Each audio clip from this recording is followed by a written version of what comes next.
अरे भाग्यवान, अपने पड़ोस में कोई नए पड़ोसी रहने आए हैं क्या?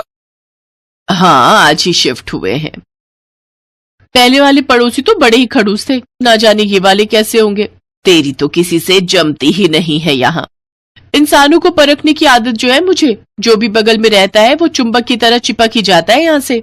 उसे चिपकना नहीं, मिलनसार कहते हैं। तभी वहां उनकी एक पड़ोसन आती है। अरे लता, अपने पड़ोस में एक नया जोड़ा आया है रहने। बड़ी ही सुंदर पड़ोसन है और बड़ी ही मिलनसार भी। मेरे यहाँ 1 किलो मिठाई देकर गई है। तुम्हारे यहाँ पर नहीं आई क्या अभी? नहीं आंटी जी, और मुझे लगता है आप पर उसे ज्यादा ही प्यार आ गया होगा और उसे पता चल गया होगा कि आपके पास मोहल्ले भर की खबर रहती है, इसलिए शायद वो आपको खुश करने में लगी है कि आप उसके घर की कोई न्यूज ना लीक करो। बहू, तू अपना फटा स्पीकर बंद कर। मुझे क्या, मैं तो चली अपना काम करने। वैसे भी मेरे पास इन सब फिजूल बातों के लिए समय नहीं है।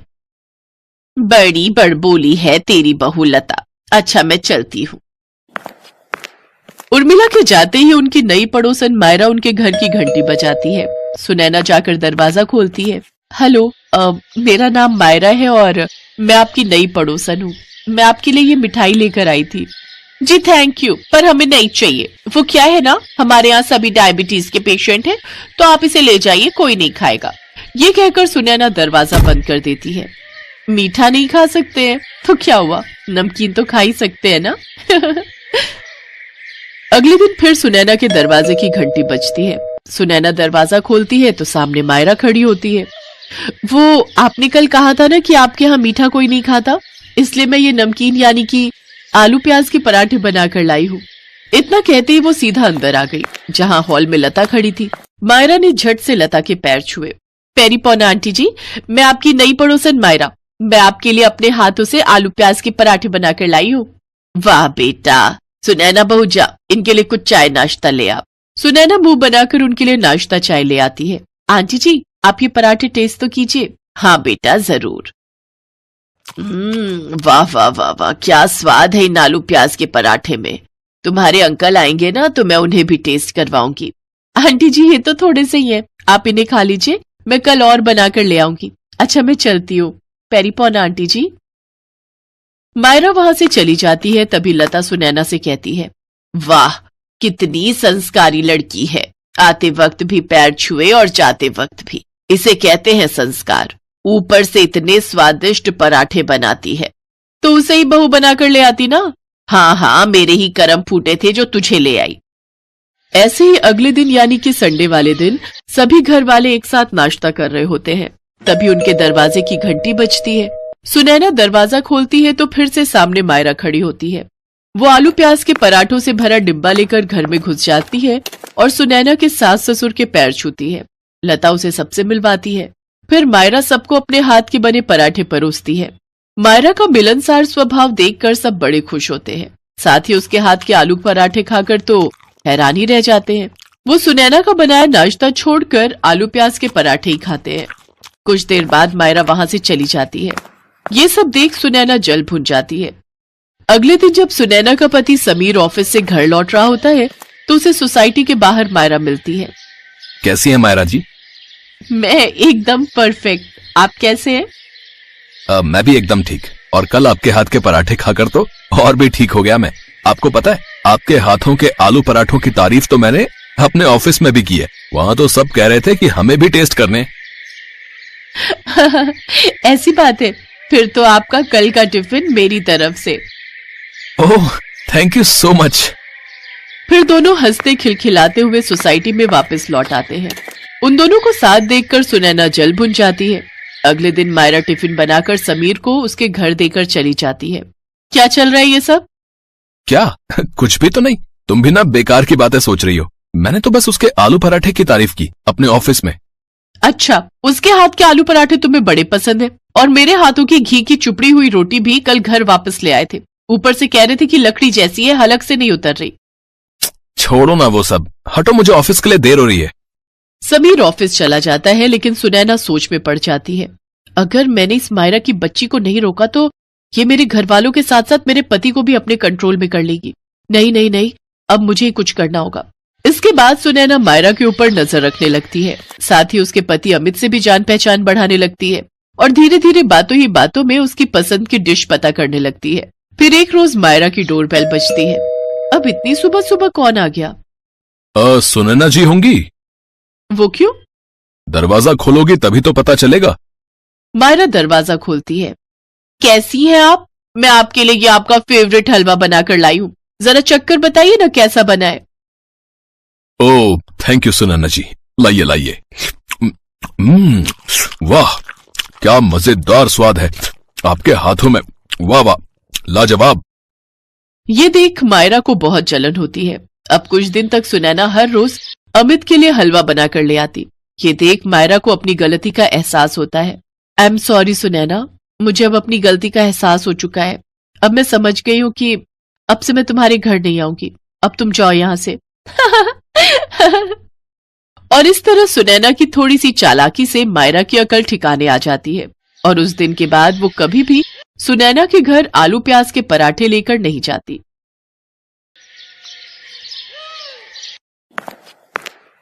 अरे आ गए आप, कुछ बात बनी क्या? नहीं, आज भी कुछ नहीं हुआ। पता नहीं भगवान ने मेरी किस्मत में क्या लिखा है। अच्छा, अब छोटू आज के लिए इतनी पढ़ाई काफी है, जाओ जाकर दोस्तों के साथ बाहर खेलो। ठीक है मम्मी। ये अच्छा किया तुमने, छोटू को बाहर भेज दिया। वो भी अब बड़ा हो रहा है, उसे पता चलेगा कि उसके पापा के पास कोई काम नहीं है तो वो क्या सोचेगा मेरे बारे में। कुछ नहीं सोचेगा, आप ही इतना सोच रहे हैं। अच्छा अब मुझे बताओ क्या हुआ वहां पर? अरे होना क्या है, 2-3 आदमी चाहिए थे उनको और आए थे कम से कम 50 लोग, एक से बढ़कर एक पढ़े लिखे। आजकल तो चपरासी की नौकरी के लिए भी कितनी मारामारी है। भाई तुम लोग पढ़े लिखे हो तो कहीं अच्छी नौकरी के लिए जाओ ना, हमारे जैसे कम पढ़े लिखे लोगों का हक क्यों मारते हो? दिल छोटा ना करो जी, ये सोचो कि अगर आपको इतना दुख हो रहा है तो उन पर क्या बीत रही होगी जो पढ़े लिखे मगर फिर भी उन्हें नौकरी नहीं मिली। वो सब भी हमारी तरह मजबूर होंगे, तभी तो बेचारे नौकरी ढूंढने पहुंचे होंगे। हाँ तारा, ये तो मैंने सोचा ही नहीं, तुम सच में बहुत समझदार हो। अच्छा अच्छा ठीक है, अब जाओ हाथ मुंह धो लो, मैं खाना लगाती हूँ। पर छोटू को तो बुला लो। वो पहले ही खा चुका है, बहुत देर से आपकी राह देख रहा था, फिर जब उससे रहा नहीं गया तो उसने खा लिया। चलो ठीक किया। वैसे तुमने बनाया क्या है? वो घर में सिर्फ आलू ही बचे थे तो आलू के पराठे बनाए। क्या बात है, लाओ लाओ जल्दी से लाओ। ये कहानी है तारा और महेश की, जो अपने बेटे के साथ एक छोटे से घर में रहते थे। फिर खाना खाते हुए उसने तारा से कहा, कल सुबह जल्दी उठा देना। क्यों नहीं जाना है? हाँ, एक और जगह पता लगी है, सुना है वहां सफाई वाले की जरूरत है, तो देख लेते हैं, क्या पता वहीं कुछ हो जाए। भगवान पर भरोसा रखो जी, सब ठीक हो जाएगा। क्या बात है तारा, न जाने कितनी जगह पराठे खाए लेकिन तुम्हारे जैसे पराठे कोई नहीं बनाता, सच में। अब बस भी करो, इतने अच्छे भी नहीं बने हैं। अरे नहीं, कसम से सच कह रहा हूँ, मन करता है कि बस खाते ही जाओ। अगले दिन सुबह सुबह महेश फिर से नौकरी की तलाश में चला गया और तारा घर के कामकाज में लग गई। तारा, ओ तारा, छोटू, अरे भाई कहाँ हो तुम दोनों? यही हूँ, बताइए। तारा नौकरी लग गई मेरी। भगवान तेरा लाख लाख शुक्र है, आखिर तूने हमारी सुन ली। हाँ तारा, भगवान की दया से अब कोई दिक्कत नहीं होगी। वैसे कहाँ मिली नौकरी आपको? वो चौराहे के पास है ना, क्या नाम है उस जगह का जहाँ पिज्जा मिलता है? हाँ, डोमिको, वहीं सफाई का काम करना है। बस 2 ही काम है, सुबह जब होटल खुले तो सफाई करनी है और फिर जब लोग खाना खाकर चले जाएं तो उनकी मेजें साफ करनी है। और पगार? अभी तो 10,000 बोले हैं, बाकी कह रहे थे कि हर साल बढ़ाते रहेंगे। कोई बात नहीं, कुछ नहीं से कुछ अच्छा, 12 न सही 10,000 ही सही, गुजारा चल जाएगा हमारा। उस दिन बहुत दिनों बाद महेश के चेहरे पर हंसी और संतोष था। तारा भी महेश को देखकर खुश थी। अगले दिन सुबह सुबह महेश जल्दी उठा और तैयार होकर काम पर निकल गया। फिर डोकीमो पहुंचने के बाद वो सीधा विशाल से मिला, जो वहां का मैनेजर था। चलो मैं तुम्हें काम समझा देता हूँ। देखो अभी बज रहे हैं 8:30, ठीक आधे घंटे बाद हम रोज 9 बजे ओपन करते हैं और 9:15, 9:30 तक लोग आने भी शुरू हो जाते हैं। शाम को 6 बजे तक स्टोर खुला रहता है। तो तुम्हें करना यह है कि सुबह आते ही पूरे फर्श पर पोछा लगाना है और जब लोग पिज्जा खाकर उठे तो जल्दी से टेबल साफ करनी है, ताकि किसी भी कस्टमर को बैठने के लिए इंतजार न करना पड़े। ठीक है? जी समझ गया सर। और हाँ, वहां स्टोर में वाइपर और सफाई का बाकी सामान रखा है, वहां से उठा लो। जी ठीक है। एक बात और, जब लगे कि भीड़ कम है तो पेंट्री में आकर नीचे फर्श की सफाई भी कर दिया करना। ठीक है? जी समझ गया सर, मैं कर दूंगा। गुड, जाओ अब काम पर लग जाओ। डोकीमो का मैनेजर विशाल अच्छा लड़का था। महेश उससे मिलकर बहुत खुश था। उसने झट से सफाई का काम शुरू कर दिया और थोड़ी ही देर में पूरा फर्श चमका दिया। फिर वो जल्दी से पेंट्री में गया। वहां पर उसने देखा कि स्लैब पर कुछ सफेद सफेद सा पड़ा हुआ था। उसने अच्छे से वहां की सफाई की और फिर शाम को, विशाल सर। हाँ महेश, ये सफेद सफेद क्या है?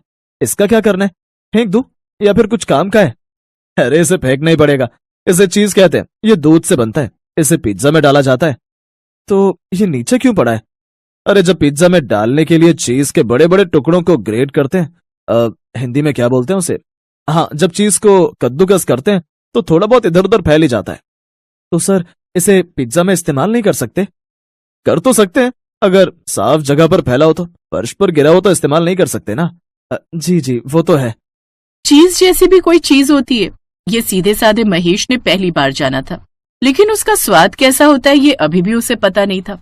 फिर एक दिन शाम को उसने सारा चीज इकट्ठा किया और विशाल से पूछने के बाद उसे अपने घर ले आया। और फिर, ये क्या है जी? तारा, ये चीज है। हैं? वही तो पूछ रही हूँ, क्या चीज है ये?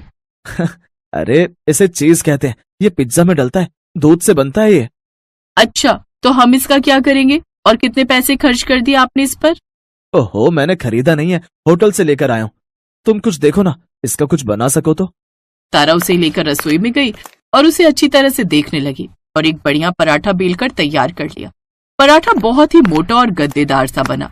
उसने झट से उस पराठे को महेश और छोटू के सामने रख दिया और फिर, मम्मी ये क्या है? इतना मोटा पराठा? जल्दी से खाकर बताओ कैसा लगा। अरे वाह मम्मी, ये तो बहुत अच्छा है। हाँ तारा, ये तो कमाल का बना है सच में। अब मैं समझा कि लोग इतना महंगा पिज्जा खाने क्यों आते हैं। मम्मी और बनाओ ना ये तकिए जैसा पराठा। क्या कहा? तकिया जैसा? अब तो ये करीब करीब हर रोज का ही हो गया। फिर एक दिन, सुनिए एक बात कहूं? हाँ कहो ना। ये थोड़ा सा चीज जो लेकर आते हो आप, अब एक बार बाजार से ताजा और पूरा पैकेट लेकर आओ ना। मेरे मन में ये था कि जब आपको और छोटू को मेरे बनाए पराठे इतने पसंद आते हैं तो फिर और लोगों को भी तो अच्छे लगेंगे। और ऐसा हो गया अगर, तो हम अपना काम शुरू कर सकते हैं। वाह क्या दिमाग लगाया है तारा, कोशिश करने में कोई हर्ज नहीं है। हाँ मैं लेकर आऊंगा तुम्हारे लिए ताजा चीज का पूरा पैकेट।